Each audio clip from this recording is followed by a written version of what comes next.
hardware hacking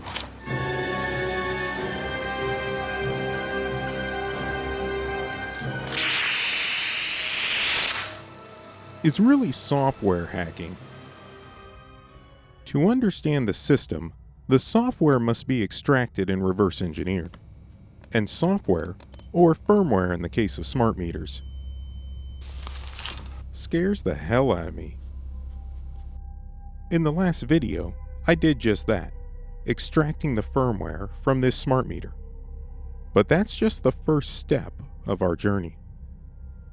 This comment is from a TikTok video I created in 2021. It made me wonder, how long is a long time? How long should I work on hacking smart meters? And what the hell is a DCW engineer? I've tried a lot of things over the years, always attacking from the outside, even digging into the past, to the birth of the communication technology used in these meters. Metrocom modems, an early wireless internet technology. But I was avoiding my greatest fear, the brain of the smart meter, where all the secrets are kept. Because it's so old, the firmware inside isn't protected very well. Age is also a strength. No one works on reverse engineering these, so the tools aren't that great.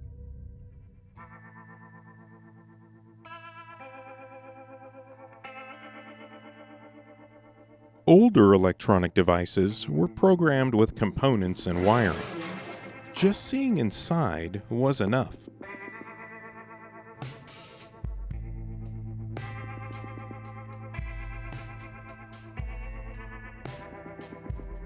No matter how hard I look, the real answers are hidden in the code, not the connections. There are a few tools available to reverse engineer M16C code. But for work I share on YouTube, I prefer open source software. I want you to be able to easily join in. Don't be fooled. Those free options don't cover what we need.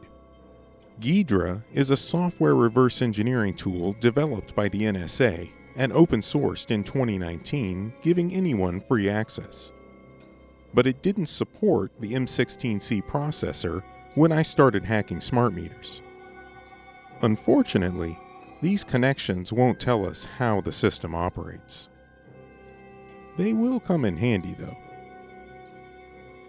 Learning Ghidra is a time-consuming process. It has a language and syntax entirely its own. If you like rabbit holes, Ghidra is a deep one. I see a lot of comments about the danger of smart meters. Do they expose us to harmful RF radiation? Can they cause fires, like the ones in California? Staring at code all day can drive you crazy. Let's take breaks from reverse engineering firmware to see how these smart meters stand up to some pain. The greatest danger is when this switch is opening or closing under high power usage, like summertime in Texas. They say they're rated for switching a full load, 200 amps at 240 volts. That's 48,000 watts. There are at least 2 unique programs written by 2 or 3 different companies inside this meter. One of them I extracted in the last video. It's rather large and intimidating. The other is much smaller, a bootloader. When you buy these microprocessors, their memory is empty. A bootloader is used to load your application. If I can analyze that in Ghidra, I'll be one step closer to figuring out the larger smart meter code. I start by loading it into memory and selecting the processor. Ghidra sees this as indecipherable data. I have to tell it that it should view this as M16C code. Links to what I used are in the description, and the detailed video is on Patreon. The processor contains a reset vector. This is a place in memory where the code starts running when power is applied. What's there is a memory address, telling the chip where to go. This is where our journey begins. The first thing you should know is there are a couple different types of meters. The one labeled -SD is for service disconnect and contains a mechanism that can be remotely controlled to turn your power on and off. The other is like the old analog meters, which carried power through them but weren't able to control your access to power. It's funny to think that the heart of this mechanism that controls switching 48,000 watts of energy safely is a $1 DC motor. The bootloader is stored in flash memory. But what if you wanted to use it to overwrite all the processor's memory, including the bootloader itself? When it starts, it loads itself entirely into the processor's RAM and executes from there. We can see that here. It initializes this memory block and copies code from flash memory there. I'm replicating the math the function is doing and copying that code to RAM now. Everything inside a processor works off of memory addresses, so it's vitally important your memory map and where you place data in memory are correct. Now, in my last video, I talked about the challenges sharing any of these files I extract from a smart meter without being sued. But it just so happens that this exact bootloader was extracted by someone and shared on the EEV blog forum. There's a link in the description.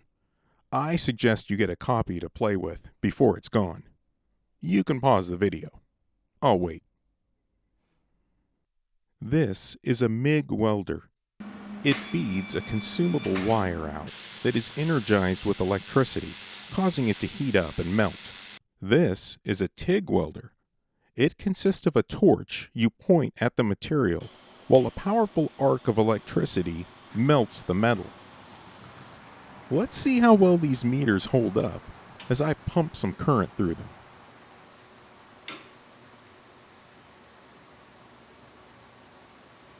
The circuit breaker for my entire house is 200 amps, which also happens to be the max capacity of this meter. Supposedly, it can switch on and off even under full load.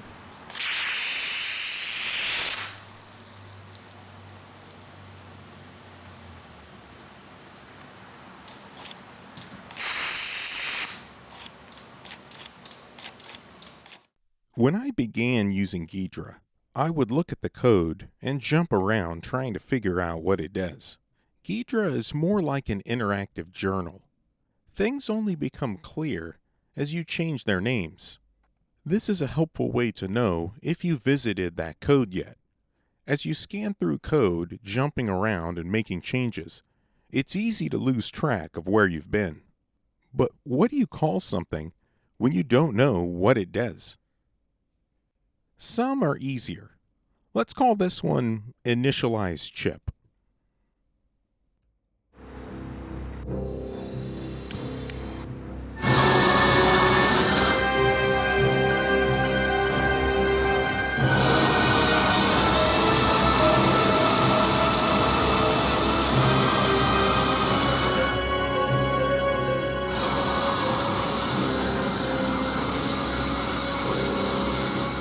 Well, that didn't take much.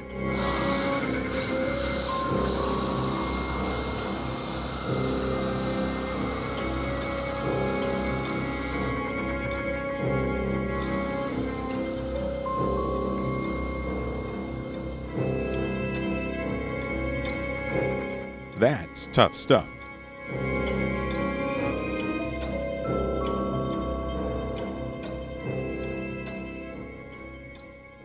And that's the bootloader decompiled. This little 4 kilobyte program just sits in a loop waiting for us to send a command, then responds. I feel like I'm finally getting the hang of Ghidra. The only thing left to do is load up the smart meter firmware. So there was a problem with my last test. This switch is designed for alternating current, not direct current.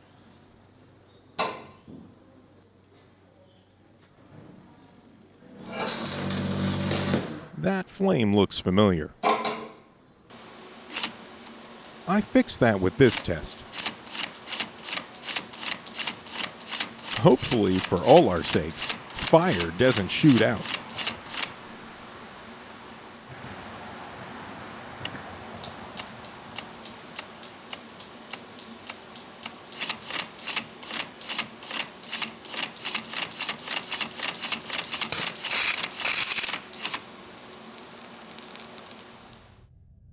These functions in the beginning of a new project are relatively straightforward.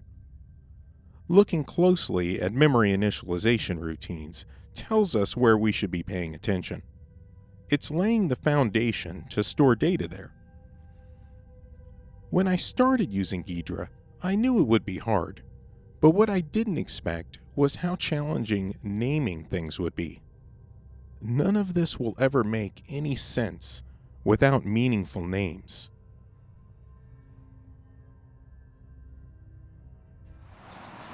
So, a welder's purpose is to arc. It's called arc welding, after all. But I don't want artificial arcs ruining my experiment. I only want the raw current flowing through the meter. Perhaps the issue is this high-frequency starter. It's put in the welder to help initiate an arc. Good for welding, bad for my experiment.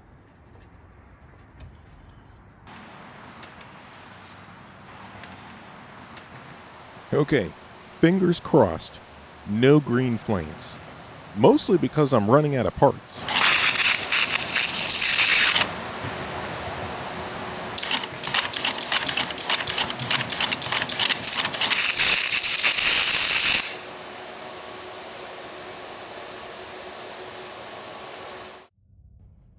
When I see instructions like this, it tells me some device connected to the processor is being affected.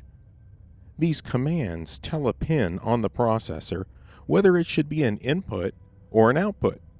And when it's an output, this tells it whether it should be low or high. The thing to remember about these pin manipulations is they're generally the final step of many complex function calls. The interesting logic we need to understand to piece together how these meters function is still hidden away. It seems a welder isn't the best energy source, considering its only job is to create arcs. I really wanted to avoid doing a test with 240 volts, but it doesn't seem fair to the meter not to. These were the cheapest things I could find that would draw a ton of power. 9,000 watts combined. Technically, the meter can handle 48,000 watts. But I didn't want to tap directly into my power panel just to run that test. Also, I don't want to die for a YouTube video.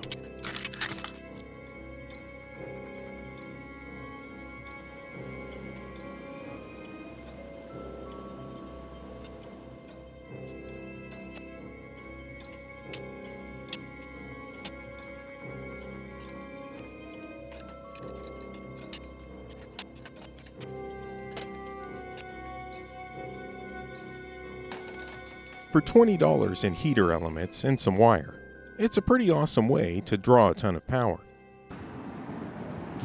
Even this small bucket of water is a good heat sink for quite a few tests.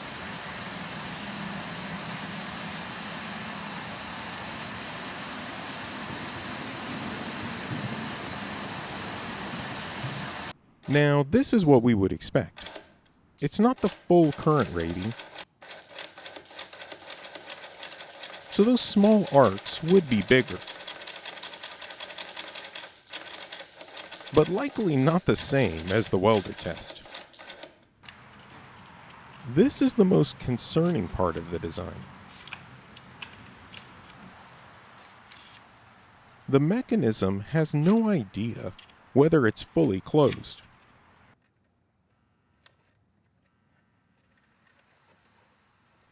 If a smart meter ended up in this state,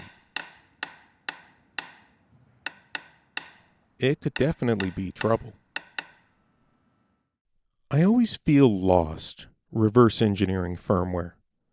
No matter how many hours I spend, things don't seem to get any clearer. Small programs like the bootloader give a false sense of proficiency. This code is about 100 times larger, but code complexity doesn't increase linearly, so this might be hundreds or even thousands of times more complex than the bootloader. It's been weeks, and I still haven't made any real progress on the firmware. It's been months since I uploaded a video, and I'm still not any closer to figuring this thing out. So I decided to make a video showing this just isn't possible. But the moment I started, something didn't feel right. Do I really believe no one could figure this out? It's interesting that the turning point for me was beginning the script I ultimately threw away. I'm just not built to give up. One of my New Year's resolutions was to ditch Google, ditch search engines, and embrace AI tools like Perplexity and Claude. One of the toughest things for me is looking at these decompiled C functions and coming up with names. It turns out AI has no problem coming up with names. The key is feeding it functions where it can see the whole picture. It's not magic, but it's one hell of a pattern matching system. There's a small circuit on the board here that allows the processor to turn the motor one way or the other, opening and closing the power switch. But there's no positional feedback. The system can't tell if it's a little or a lot open.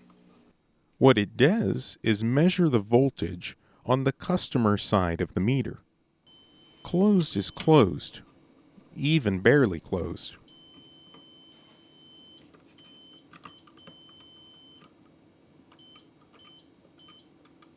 I don't see any way it even knows if this motor is still connected.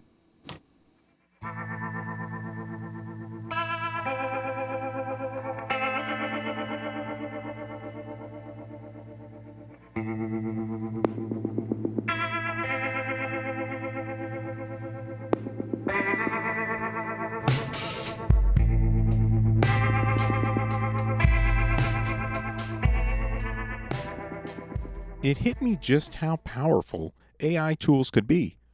In about 15 minutes, I went from wanting a Ghidra script that could identify leaf functions to actually having one. Leaf functions get their name because they are like leaves on a tree. Nothing branches off from them. If I can figure out what these do, then the higher level functions that call them will also become clear. This is a standard function in C, and if you program in C a lot, it might jump out at you. But while I understand C and can cobble together a program, I don't know what this is other than some code manipulating memory. That's freaking insane. It knows what it is, what I should call it, and even the order I should place the input parameters to match the C standard. I'll watch for these two pins in the code. Functions setting them high or low mean they're opening or closing the service disconnect switch. There's a lot of messages like this in the code. I think DCWs are something we're going to have to spend more time diving into. A buddy of mine used the new OpenAI tool, Deep Research, to write a report on DCWs. There doesn't seem to be any public information about how they function. It must be something worth looking into if you would identify yourself not just as an engineer, but a DCW engineer. Here's something else interesting. I randomly decided to search and see if this file was shared somewhere. Long shot, I know. This old 150-page patent filing in the EU actually contains source code. It's funny what information is hiding out there, waiting to be found. This might help understand the parameters being passed to these functions. Looking at the debug message and which pins are being manipulated, this function is clearly responsible for controlling the small DC motor. This list shows what other functions call it. We have to go up the hierarchy to find where the decisions are made. I've long wondered whether these meters actually used encryption. I'm no AES expert, but I couldn't tell what these were without Claude's help. But now that I know, it's a matter of following the code to figure out where the key is stored. Just as the name implies, the key is something you want to control, keep secret, not end up in a YouTube video. I need to extract the code from more meters to see if this key is unique per power provider. If you look at this location in your own copy of the code and see these same values, that's probably bad news. Landis & Gyr released a newer meter that uses an ARM microcontroller. There's much better reverse engineering support for ARM. The funny thing is, with the M16C, extracting the code was fairly easy. The ARM chip is locked. I still haven't been able to break into it, but my gut tells me it would be easier to analyze. In the next video, that's going to change. I'm not playing around anymore, modifying smart meter boards. I've designed this custom board to work with the chip whisperer for a targeted attack. There's no released vulnerabilities for this chip. The next video just might be the first. If I get stuck, well, you know what happened the last time. I know you're out there. I can feel you now. I know that you're afraid. You're afraid of us. You're afraid of change. I don't know the future. I didn't come here to tell you how this is going to end. I came here to tell you how it's going to begin. I'm going to make more videos, and I'm going to show these people what you don't want them to see. A world without you. If you'd like to see what they don't want you to know, become a supporter on Patreon.